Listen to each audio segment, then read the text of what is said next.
Goeiedag vriende, baie welkom by ons tweede sessie in ons reis met Hebreërs. Dankie dat jy opgedaag het. Onthou jy in ons eerste sessie het ons gesê, hoe groei ons in ons kennis van Jesus? Een van die maniere is deur 'n kommitment te maak aan 'n groep soos hierdie en te hou by daai kommitment. Jy het opgedaag, nou kan dinge gebeur. Die tweede ding waaroor ons gesels het, hoe groei ons in ons kennis van Jesus, is om met aandag te luister en aandag te gee aan wat ons gehoor het. Dis mos wat Hebreërs 2 vers 1 sê. Daarom moet ons soveel te meer aandag gee aan dit wat ons gehoor het, sodat ons nie dalk wegdryf nie. Wat het ons gehoor in ons eerste sessie? Hebreërs 1, wat natuurlik die inleiding van die hele brief is. Ons gaan nie in hoofstuk 2 of 3 oor ander dinge begin praat as wat ingelei word in Hebreërs 1 nie. Hebreërs 1 stel ons voor aan Jesus. Hy is die kern van die brief. His glory, our story. En Jesus word aan ons voorgestel primêr as die koning en as die manier wat God, die skepper van alles, sy heerlikheid, sy wese vir ons kom wys. Een klein verwysing na die reiniging van ons sondes.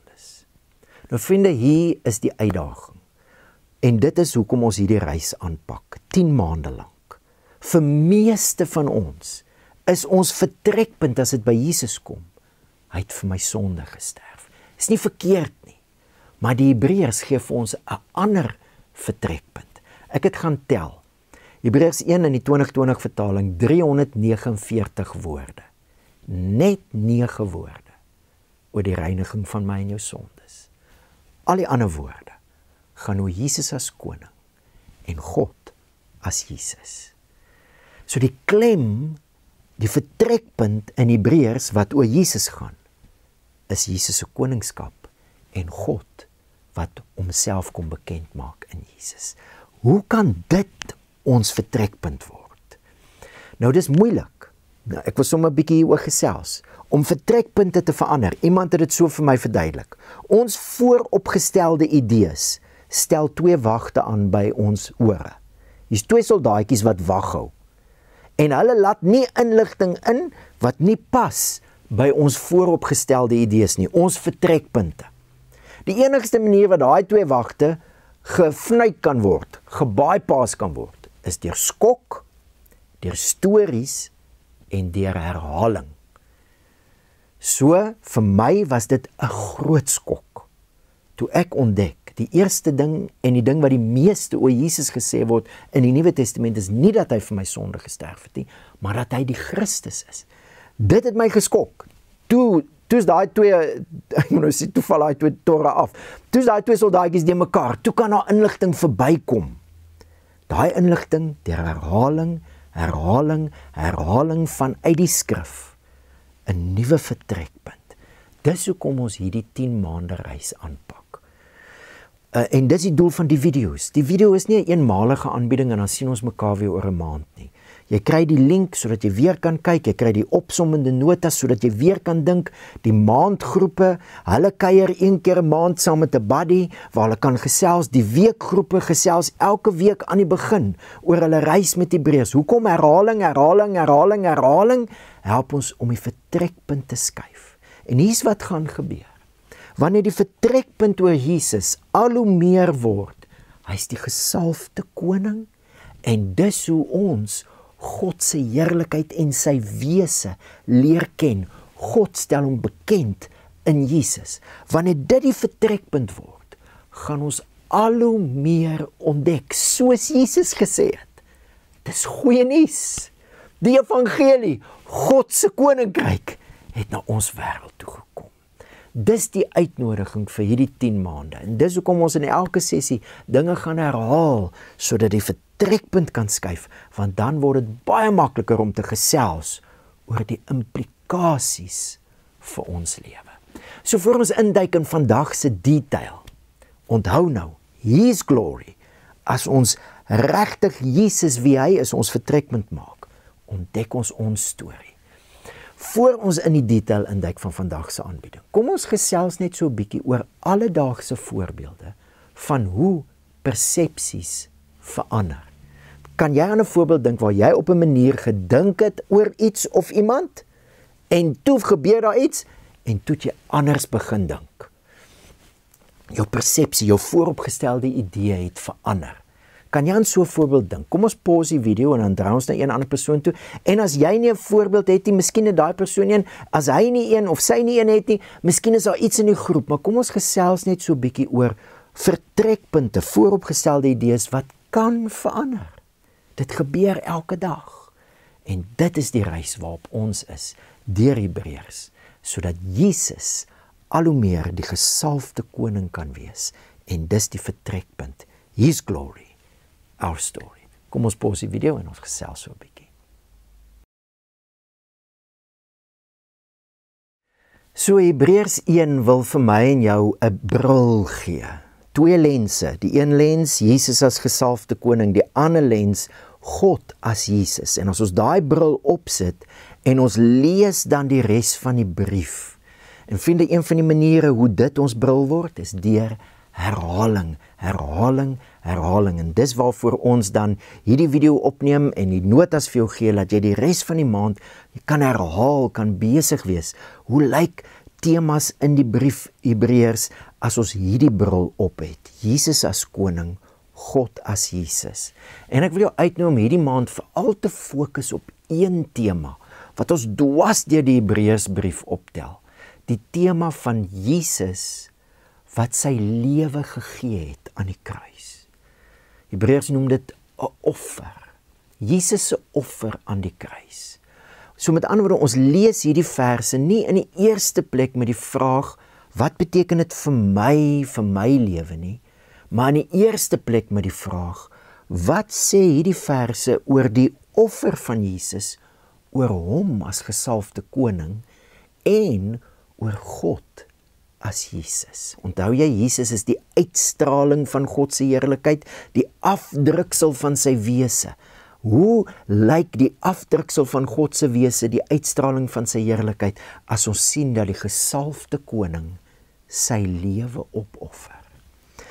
Nou in Hebreërs 2 lees ons al van Jesus se dood.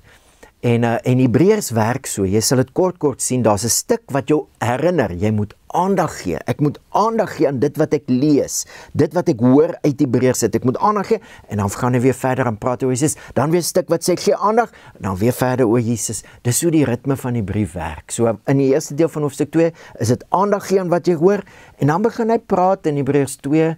Hier van vers 5 af praat hy oor die toekomende wêreld wat onder 'n heerskappy geplaas word, nie van engele nie. Dan haal hy Psalm 8 aan en dat dit eintlik is dat God die hele wêreld aan die mens gaan onderwerp, maar dan sê hy in vers 8, ons sien nog nie dat alles aan die mens geonderwerp is nie, maar aan wie is dit geonderwerp? Dan sê hy, ons sien Jesus met heerlikheid en eer gekroon, hy wat deur sy lyding tot in die dood vir 'n kort rukkie minder as die engele gemaak is, sodat hy deur God se genade ter wille van almal die dood sou ervaar. Baie duidelik gaan Jesus se dood saam met sy koningskap. Die een wat met eer en heerlikheid gekroon is, die koning van alles, is die een wat sy lewe gegee het.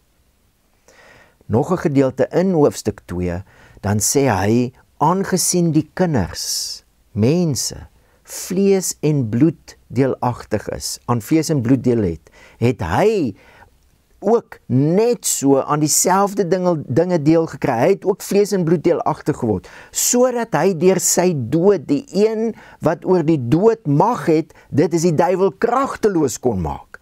En sodat hy hulle wat uit vrees vir die dood, hulle hele lewe lank in slawerny verkeer het, kon bevry. Want hy is verseker nie oor engele besorg nie. Inteendeel, hy is oor Abraham se nageslag besorg. So wat hoor ons as nou die bril op het, Jesus as gesalfde koning en God as Jesus, as ons kyk na Jesus se dood. Ons hoor, dis ter wille van mense, ter wille van almal. Hy's besorg en jy kan dit klink asof hy net besorg is oor mense wat uit Abraham se familie uitkom, maar dis nie so nie. Hy ter wille van almal het hy gesterf deur God se genade. En Johannes 3 vers 16, so lief het God die kosmos gehad, dat hy sy enige gebore seun gegee het. So dis nie net vir party mense nie, die enigste rede kom Abraham hier aangehaal word, is almal wat dan nou glo in hierdie koning wat sy lewe gee, word die nageslag van Abraham. Maar dit wat die koning doen, is terwille van almal, besorg. Die een Engelse vertaling sê so mooi, taking special thought. Op 'n ander plek word Jesus beskryf, Hebreërs 4, Jesus is nie iemand wat nie medelee met ons swakhede kan hê nie. Medelee, taking special thought, besorg. Dis die motief waarmee hierdie koning sy lewe gee. Dis wat in hom lewe, terwyl hy sy lewe gee. Hy is besorg, hy het medelee, taking special thought. En nou onthou ons, die ander lens, as ons na die koning kyk, sien ons God, die skepper van alles. God, wat medelee het. God, taking special thought. God, wat besorg is. Vriende, hoe Paulus dit stel, hy praat met die ouderlinge van 'n gemeente in Efese, en dan sê hy, julle moet mooi sorg vir die gemeente, Handelinge 20, want die gemeente, hy is hier so die gemeente beskryf, die gemeente van God, wat hy deur sy eie bloed verwerf het. Hoor jy? As ons kyk na die offer van Jesus, sien ons God se bloed. So hier is 'n gedagte wat ek wil uitnooi om vir die volgende maand mee te journey. Wanneer ons kyk na Jesus se offer aan die kruis, wat sien ons? Ons sien God se liefde in aksie. En die term wat ons wil gebruik is shared identity. Dit sou geen sin gemaak het, geen sin, as die Bybel sê, God het ons lief, en toe stuur hy iemand anderste om te sterf nie. Geen sin nie. Maar dis hoe ons baie keer dink. Dis ons default. Ek het dit baie so gesê. Luister, God het sy beste gegee, sy eie seun. Want die beste van enige ouer is hulle kinders. Maar eintlik, vriende, is dit 'n bietjie af as jy daaroor dink, want geen ouer sal sy kind vir wie hy lief is, prys gee nie. Hy sal eerder self kom. En dit is wat God kom doen het. God het deur sy eie bloed, God wat alles geskep het vlees en bloed geword, omdat hy medelee het. Vlees en bloed geword, omdat hy besorg is, taking special thought of, het hy sy lewe gegee, omdat hy ons lief het. Shared identity, as jy kyk, en dit is dwars deur die Nuwe Testament, maak dit jou default, wanneer jy kyk na die offer van Jesus, die koning, sien jy dit wat God gedoen het, uit liefde vir sy hele skepping. Wat het hy bereik?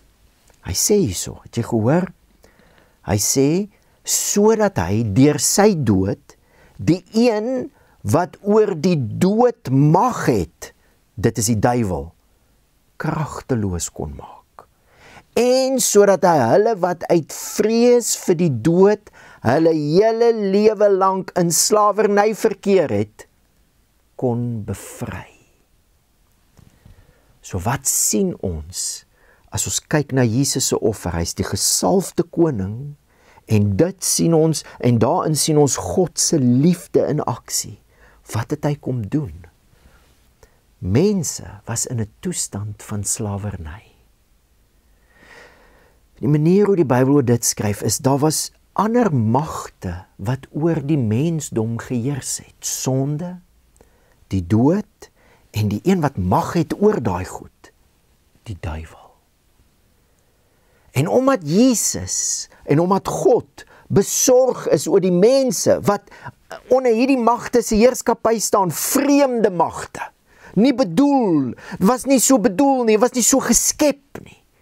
Omdat God medelee het, het hy self vlees en bloed deelagtig geword, maar omdat Jesus die gesalfde koning is, kon hy in daai duisternis ingaan van vreemde oorheersing en kon hy 'n oorlog beklei, 'n battle fight, 'n geveg teen die bose en 'n oorwinning behaal. Hoe het hy dit gedoen? Deur sy dood.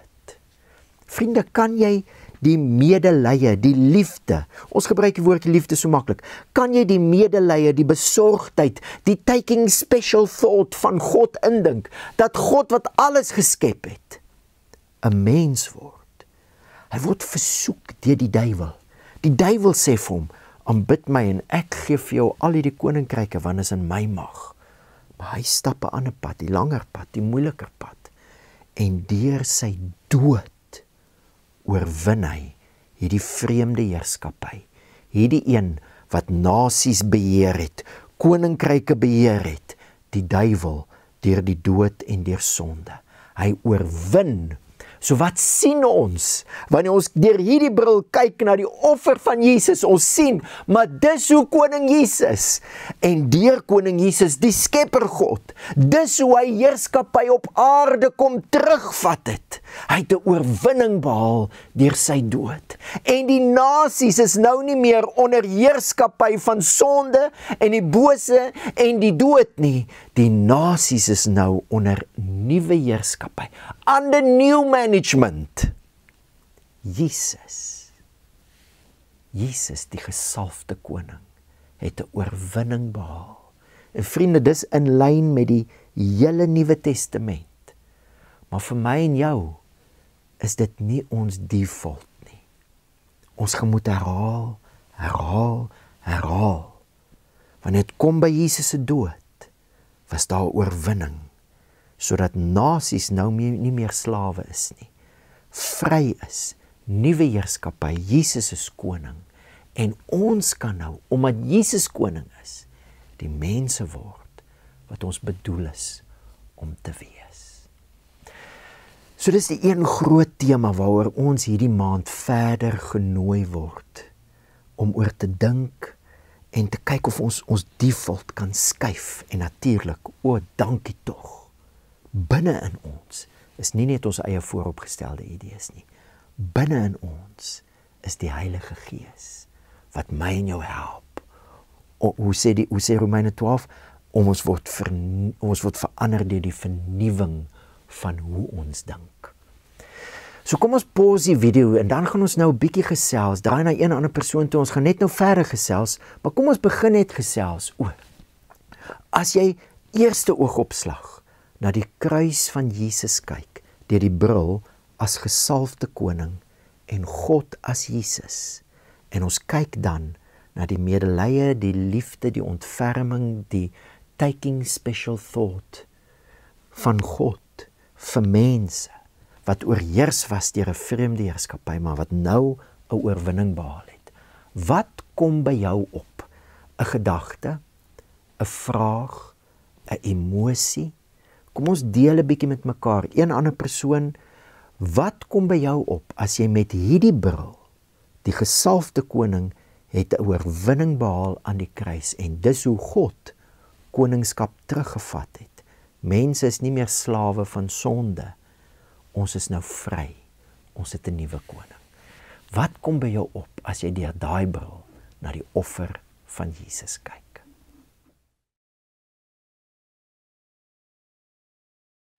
So vriende, ek hoop julle kon 'n bietjie gesels. Ons gaan nou verder gesels oor Jesus as koning wat deur sy dood 'n oorwinning behaal, en dis eintlik hoe hy nou koning van al die nasies geword het. Die nasies staan nie meer onder beheer van die duiwel of sonde en die dood nie. Die nasies is nou die eiendom van Jesus as die gesalfde koning, en dis hoe ons God se heerlikheid leer ken. Onthou jy, Jesus is die uitstraling van sy heerlikheid, die afdruksel van sy wese.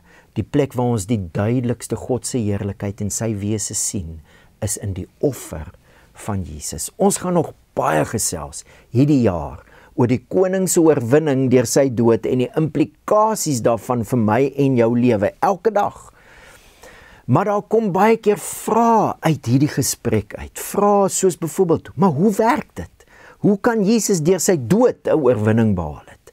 'n Vraag soos, as Jesus dan koning is, hoekom lyk die wêreld nog soos dit lyk? Dit lyk nie of hy koning is nie. Dis 'n goeie vraag. En al die vrae wil jou en my help met een ding. Dis om ons default te skuif. Ons vertrekpunt te skuif. Wanneer ons vertrekpunt skuif, gaan daai vraag al hoe makliker word om mee saam te lewe. In elk geval, hier is hoe Hebreërs mos nou ons uitnooi en aanmoedig. Die geloof is 'n vaste vertroue op die dinge wat ons hoop, 'n bewys van die dinge wat ons nie sien nie. Baie keer lyk dit of voel dit nog nie, of Jesus die finale oorwinning behaal het, en of sy koningskap nou die grootste realiteit in hierdie wêreld is nie. Dit lyk of voel baie keer nie so nie, maar ons lewe nie deur hoe dinge lyk of voel nie, ons lewe deur geloof. Vriende, die mense vir wie Hebreërs skryf, in hulle wêreld, het dit nog minder gelyk of Jesus koning is. Maar hulle het geglo, en hulle het geglo, dis hoe God se medelee en sy karakter, sy heerlikheid sigbaar gemaak is. Hulle het God se heerlikheid leer ken, en daai mense wat dit geglo, dat Jesus koning is, en dis hoe God is, daai mense het in 'n wêreld waar dit nie gelyk het asof Jesus koning is nie, geskiedenis verander, geskiedenis geherskryf. So ons gaan nog baie gesels oor dit. En hoe leef ek en jy nou? His glory, our story. Hoe leef ons in hierdie realiteit? Maar die doel van hierdie maand se gesprek is om die vertrekpunt te skuif. Die Hebreërs het nogal 'n mooi sê ding. Hy sê dat ons, omdat God hierdie dinge beloof het, moet ons vashou aan hierdie belydenis, hierdie hoop wat ons het. Want hierdie hoop, hierdie beloftes van God, en dit wat Jesus nou kom doen het, is soos 'n anker. Ons default is so iets. Dit anker jou. Dis hoe jy dink voor jy dink.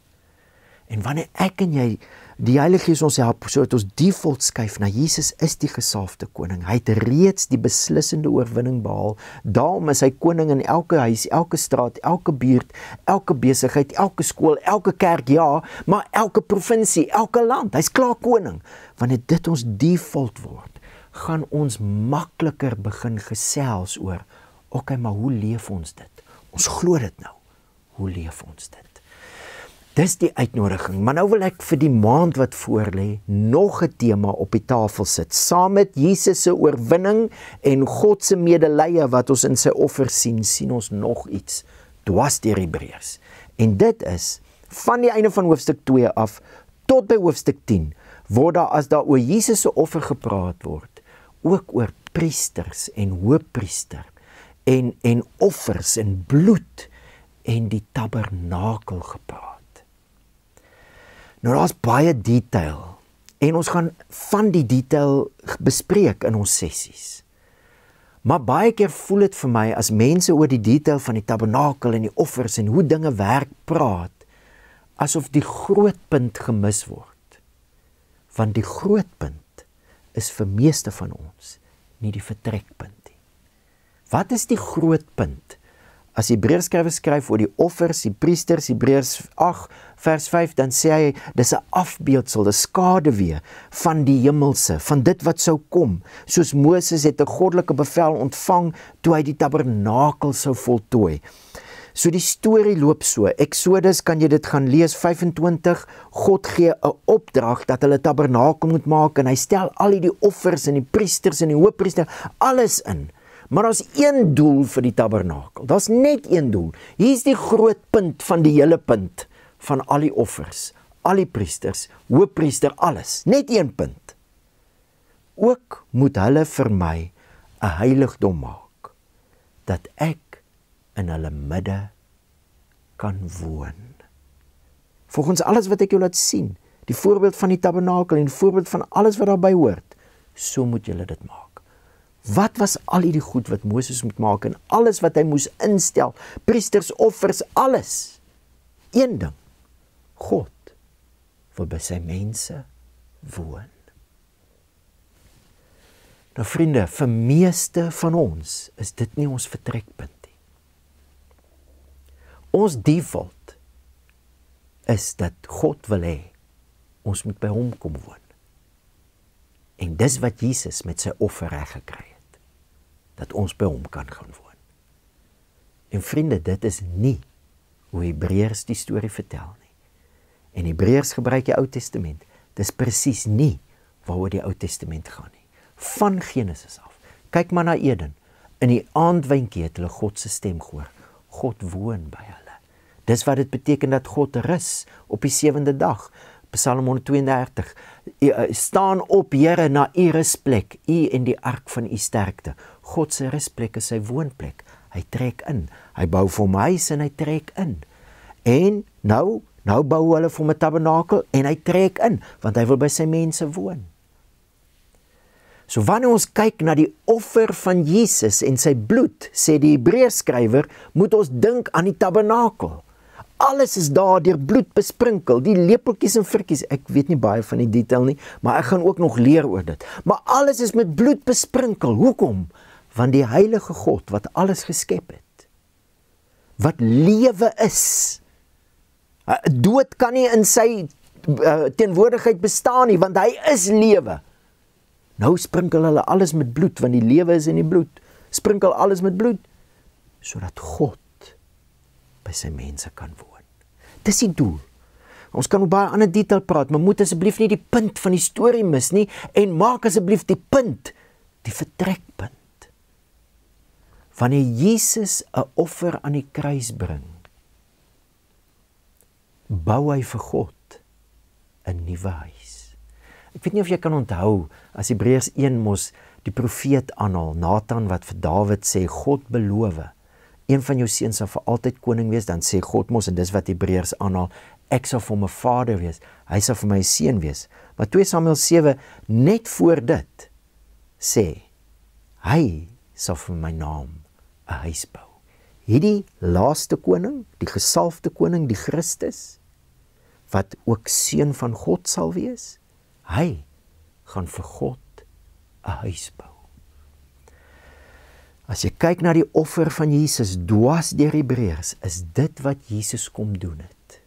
Deur sy bloed word ons nou gereinig, sodat ons God se woonplek kan wees.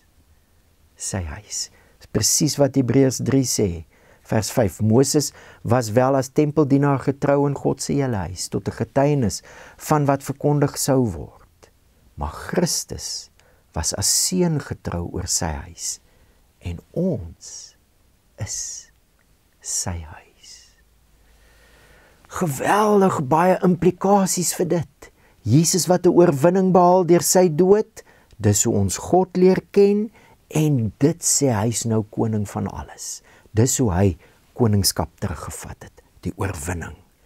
Maar daai selfde offer het ook vir God 'n huis gebou. God woon nou in ons. Hierdie God van medelee, hierdie God van taking special thought of, hierdie God wat nie net concerned was nie, maar compassion gehad het en mens geword het, vlees en bloed, medelee. Hierdie God van medelee het nou 'n huis in hierdie wêreld. Sy heerlikheid woon nou in sy mense, die mense wat nou in Jesus glo.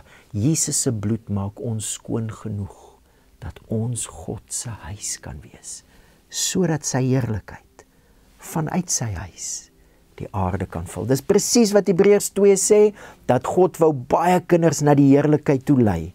Wat beteken dit? Een van die dinge wat dit beteken is dat ons word nou sy huis waar sy heerlikheid woon, sodat sy heerlikheid, omdat hy klaar koning is, nou omgewings kan vul. Ons gaan vir die res van die jaar gesels oor die implikasies. Maar vir nou, kom ons vertrou die Here vir nuwe vertrekpunte. Jesus is koning. Sy dood was die oorwinning, beslissend. Nou is hy koning van alles, elke nasie. En daai koning is 'n koning van medelee, taking special thought, besorg. Daai koning wys vir ons wie God is, en daai koning het vir God 'n huis gebou. Dit is ons.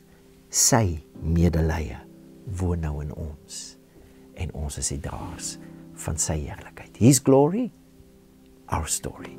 Dis aan die einde van hierdie sessie. Onthou nou ons 3 vrae. Nommer 1, wat verstaan jy uit hierdie aanbieding? Nommer 2, waaroor wil jy graag meer leer en ondersoek instel? Nommer 3, wat wil jy dadelik implementeer in jou lewe? En dan gesels ons in die maand wat kom. Onthou die maandgroepe, kry 'n buddy-sisteem, hê iemand met wie jy een keer in die maand ook persoonlik kan gesels. Ons weekgroepe, ons begin elke week met bietjie terugvoer oor ons reis met Hebreërs. Kom ons bid saam. Hemelse Vader, dankie dat U deur U Gees in ons woon en dat U ons help om nuwe vertrekpunte te vorm. Dankie Koning Jesus vir U oorwinning. Dankie vir U wat U lewe gegee het. Dankie vir U liefde, Here God, wat in hierdie daad vir ewig en vir altyd verseël is teenoor ons. Here, terwyl ons nou verder gesels, deur die werking van U Gees, skuif ons vertrekpunte. Dat ons die gesalfde koning in sy oorwinning sien, dat ons God as skepper in die offer van Jesus sien, en dat ons sal besef, ons is nou U huis. Ons bid dit in die naam van Jesus. Amen.